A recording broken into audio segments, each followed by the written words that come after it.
इस वीडियो में हम लोग जानेंगे 8 तरीके जिससे अमित शाह जी ने भारतीय जनता पार्टी को बदल दिया हमेशा के लिए। सबसे पहला, आइडियोलॉजी फर्स्ट, विचारधारा सर्वप्रथम। अमित शाह जी ने विचारधारा से कोई कॉम्प्रोमाइज नहीं किया। अमित शाह जी ने भारतीय जनता पार्टी की जो मूल विचारधारा थी, उस विचारधारा को अपना बैकबोन बनाया, बेस बनाया, फाउंडेशन बनाया भारतीय जनता पार्टी के इस बदलाव के जर्नी में। उन्होंने कार्यकर्ता को भी विचारधारा से समर्पित कार्यकर्ताओं को तवज्जो दी, विचारधारा से समर्पित कार्यकर्ताओं को ऊपर किया, विचारधारा से समर्पित कार्यकर्ताओं को पोजीशंस दी, पोजीशन होल्डर दिया, बड़ी जिम्मेवारी दी। और उन्होंने जो भी भारतीय जनता पार्टी के मुद्दे थे, चाहे वो राम मंदिर का हो, चाहे वो धारा 370 हो, चाहे वो यूनिवर्स सिविल कोड हो, सभी बातों पे मुखर से रखा। और जो भारतीय जनता पार्टी का कोर कार्यकर्ता था, जो नीचे का कार्यकर्ता था, उसे ये एहसास दिलाया कि भारतीय जनता पार्टी सत्ता को हासिल करने वाली पार्टी नहीं है, अपने विचारधारा को पूर्ण करने वाली पार्टी है। तो ये सबसे पहला काम जो अमित भाई ने किया भाजपा के राष्ट्रीय अध्यक्ष बनते हुए, और इसका एक बहुत बड़ा प्रभाव हुआ भाजपा के रिजुविनेशन में। दूसरा सबसे महत्वपूर्ण काम, प्रवास।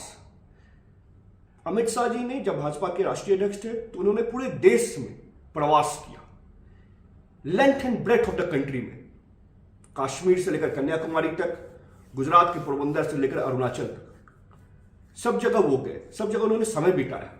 वो देश के चारों कोने घूमे। उन्होंने ये इंश्योर किया कि पार्टी की फुटप्रिंट एक्सपैंड करे। पार्टी जो हिंदी बेल्ट की पार्टी मानी जाती थी, उसे साउथ में ले जाना, नॉर्थ ईस्ट में ले जाना, पंजाब कश्मीर में ले जाना। तो ज्योग्राफिकल फुटप्रिंट उन्होंने बढ़ाने का काम किया, सिर्फ और सिर्फ प्रवास से। क्यों? क्योंकि जब अमित शाह जाते तो वहां का भाजपा का जो स्टेट लेवल का संगठन है, मंडल लेवल का संगठन है, या नीचे बूथ लेवल का संगठन है, जो जमीनी संगठन है, वो सभी एक्टिवेट हो जाता था। तो जितना ज्यादा उन्होंने प्रवास किया, उतना ज्यादा भाजपा एक्टिवेट हुई वहां पे। जितना ज्यादा भाजपा एक्टिवेट हुई, भाजपा का संगठन एक्टिवेट हुआ, उतना ज्यादा नए लोग जुड़ना चाहे, और भाजपा का फुटप्रिंट एक्सपैंड हुआ भारत के चारों कोनों में।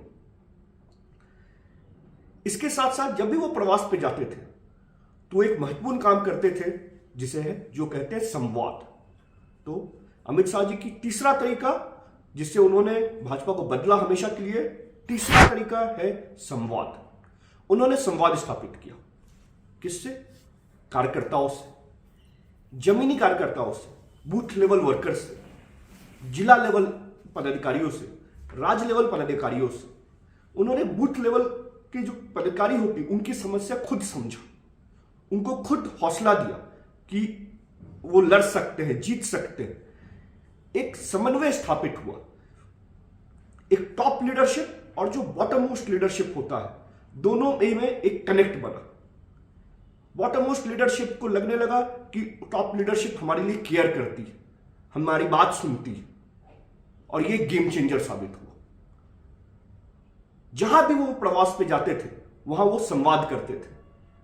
पार्टी कोर कमेटी से करे, प्रदेश पदाधिकारियों से करे, जिला पदाधिकारियों से करे, बूथ वालों से करे, शक्ति केंद्र वालों से करे, सबसे उनका सीधा संवाद होता था, जिससे वो पार्टी की जरूरतें, पार्टी का विचारधारा और पार्टी की जो प्रायोरिटीज है, वो सीधे कन्वे कर पाते थे। और इससे कार्यकर्ता बहुत ही ज्यादा मोटिवेट होता था कि उससे अमित शाह जी से डायरेक्ट इंटरेक्ट होने का मौका मिल रहा है। संवाद का दूसरा पार्ट भी था, वो था बुद्धिजीवियों से संवाद, इंटेलेक्चुअल से संवाद, ओपिनियन मेकर से संवाद।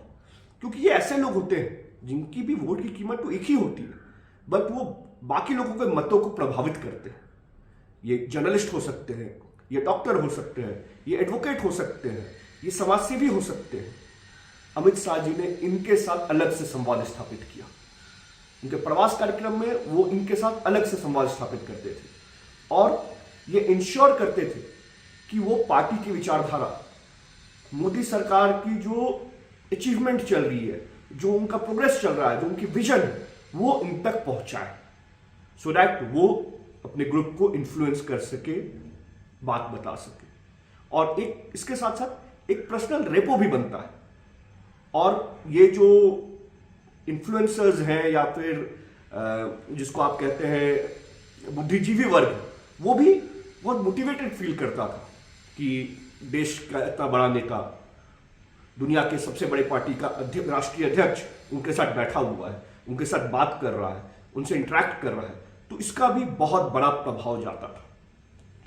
तो ये पूरे संवाद, चाहे वो सांगठनिक संवाद हो जो कार्यकर्ता के साथ करते थे या फिर से जो बुद्धिजीवियों के साथ करते थे, ये संवाद का एक बहुत बड़ा रोल है भाजपा को बदलने में। चौथा तरीका जिससे अमित शाह ने भाजपा को हमेशा के लिए बदल दिया, वो है कार्यकर्ता सेंट्रिक अप्रोच। जैसे मैंने आपको बताया, अमित शाह जी ने वैसे कार्यकर्ताओं को प्रमोट किया जो वैचारिक रूप से, जो आइडियोलॉजिकल रूप से कमिटेड थे, जो आइडियोलॉजिकल रूप पे चलते थे। अमित शाह जी की सारी स्ट्रैटेजी आप देखेंगे तो वो कार्यकर्ता सेंट्रिक रही।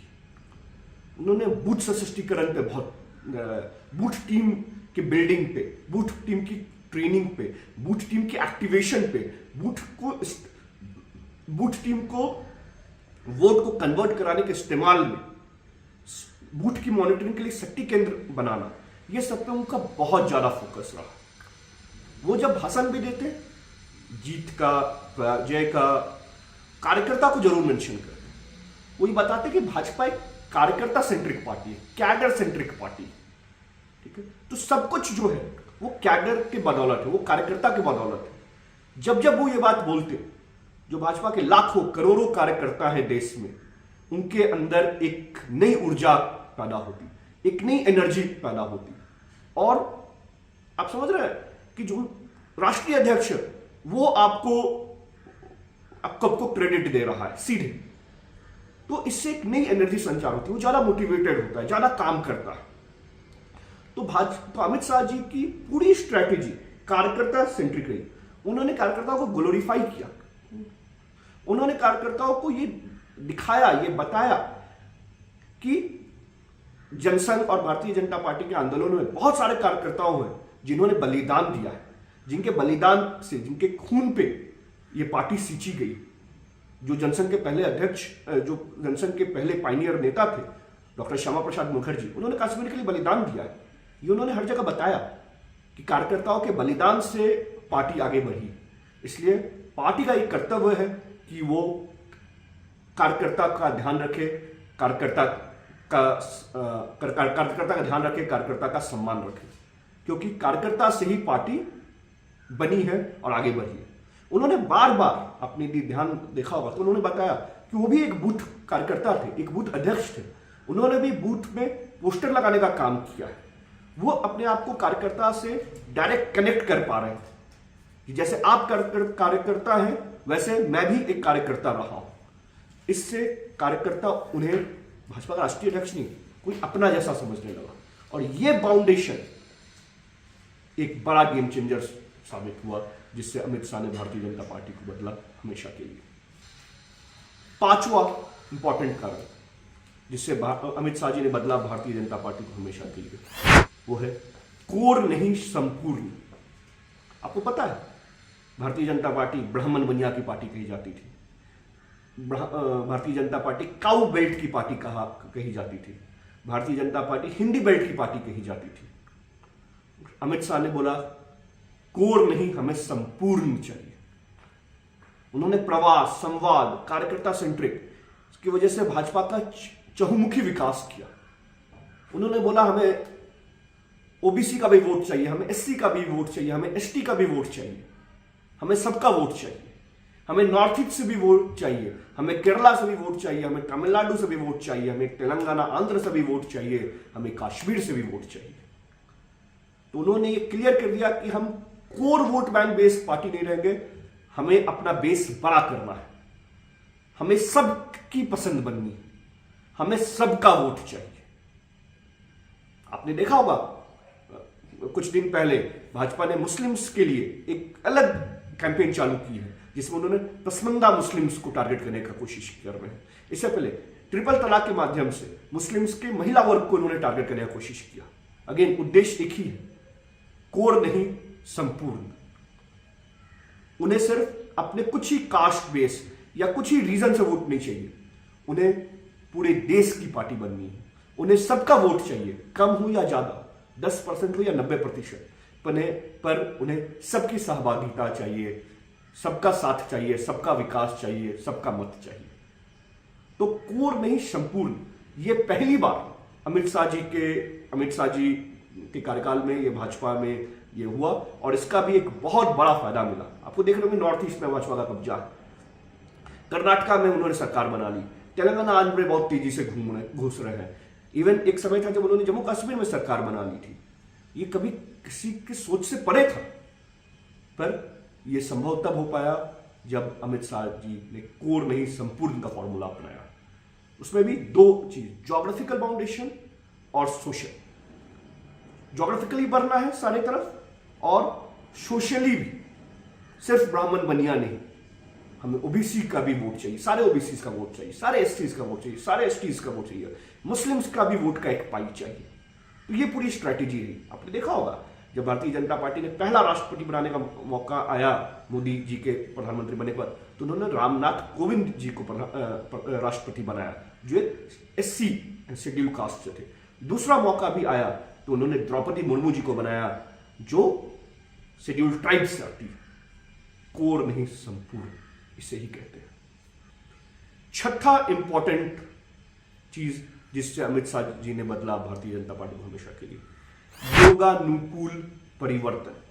मतलब युग जैसे बदल रहा है, समय जैसे बदल रहा है, वैसे पार्टी को भी उन्होंने ढाला, पार्टी को भी उन्होंने बदला।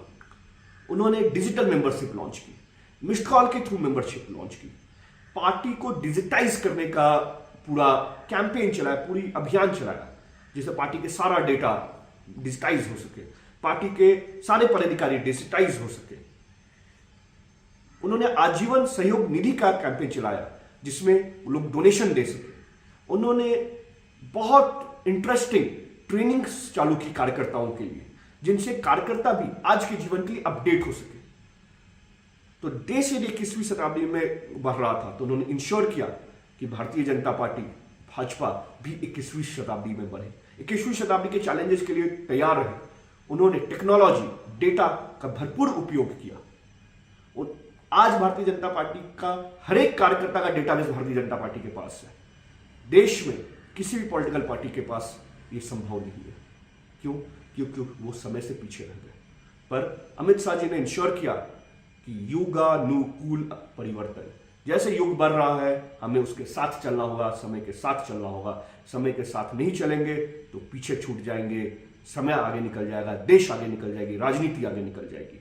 तो उन्होंने समय अनुकूल परिवर्तन किया, और जिससे भारतीय जनता पार्टी आज most data focused, technology oriented company है, जो आज के समय के हिसाब से एकदम अप टू डेटेड है, एकदम फिट है। सातवां चीज है direct connect with booth. Amit Shah ji को पता है, क्योंकि वो खुद एक बूथ अध्यक्ष थे, कि चुनाव बूथ पे लड़ा जाता है, चुनाव बूथ पे जीता जाता है।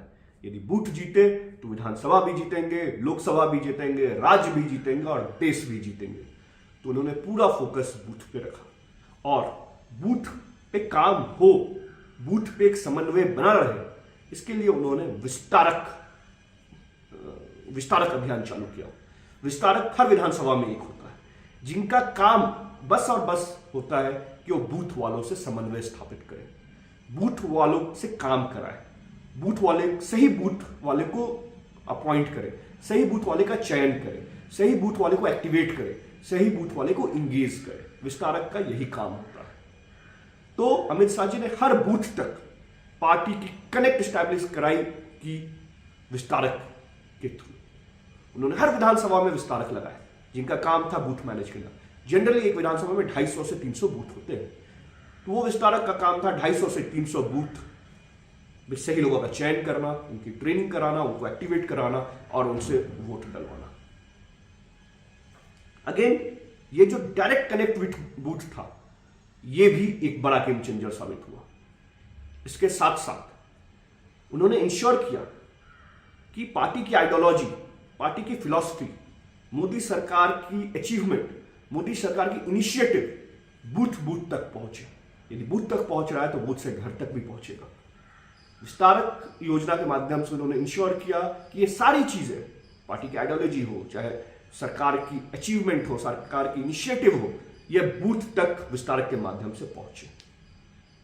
और अब सबसे आखिरी तरीका, 8वां तरीका, विजय तो सही पर विश्राम नहीं। आपने देखा होगा, विजय होते ही अमित शाह जी दूसरे राज्य के काम में लग जाते हैं, दूसरे इलेक्शन की तैयारी में लग जाते हैं, क्योंकि उनका साफ मानना है विजय एंड प्रोडक्ट नहीं है, जीत एंड प्रोडक्ट नहीं है। जीत स्टेप, पार्ट एंड पार्सल है, एक मुकाम है, पर वो अंत नहीं। तो जब भी जीतते हर्षोल्लास मनाते, पर उसके अगले दिन ही अगला चैलेंज क्या है, अगला चुनाव कहां है, कहां संगठन को मजबूत करना है, उस पर लग जाते। तो उन्होंने जीत को, फाइनल जीत कभी नहीं लिया, उन्होंने जीत को एक स्टेप लिया, एक कदम ही हमेशा लिया। इसलिए विजय तो सही पर विश्राम नहीं। ये करते हुए उन्होंने और उनकी टीम ने हमेशा कभी काम करना नहीं छोड़ा। एक प्रोजेक्ट खत्म होता, दूसरे चुनाव पे लग जाते, दूसरे प्रोजेक्ट पे लग जाते। बाकी लोग, बाकी पार्टी, बाकी नेता जब तक उस चुनाव के थकान से उभरते, तब तक अमित शाह के नेतृत्व में भारतीय जनता पार्टी वहां पे काफी ग्राउंड कवर कर लेती, काफी काम ऑलरेडी कर लेती। तो समय रहते ही, समय के काफी पहले वो तैयारी कर लेते हैं, वहां मूव कर जाते हैं और वहां भाजपा को एक एडवांटेज पोजीशन पे ला देते हैं। इसलिए सबसे आखिरी और सबसे इंपॉर्टेंट, विजय तो सही पर विश्राम नहीं। तो ये थे 8 कारण, 8 तरीके जिससे अमित शाह जी ने बदल दिया भारतीय जनता पार्टी को हमेशा के लिए। ये वीडियो देखने के लिए बहुत बहुत धन्यवाद। नमस्कार।